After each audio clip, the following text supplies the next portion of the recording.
Uzbekistan में भारतीय कफ सिरपर व्यवहार नहीं विश्व स्वास्थ्य संगठन पक्षर बारण कर भारत में तैयारी होउथबा दुई प्रकार कफ सिरपर व्यवहार उज्बेकिस्तान में न करने को विश्व स्वास्थ्य संगठन परामर्श देछि।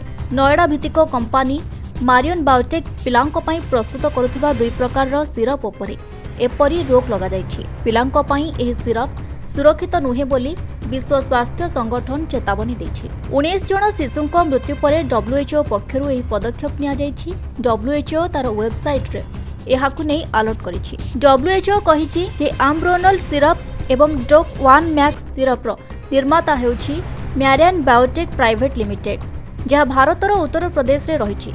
हेले कंपानी निरापत्ता उपरे उत्पाद गुड़िकर गुणवत्ता एवं ग्यारंटी प्रदान करिनाहांती। किछि दिन तले मारियन बायोटेक रो कफ सिरप खाई उज्बेकिस्तान में 19 जन छोट पिला प्राण हराइथिबा खबर सामना को आसिथिला। एहाकु नै हइचई सृष्टि होइतिला बेले कंपानी प्रोडक्टर जांच आरंभ करितिला।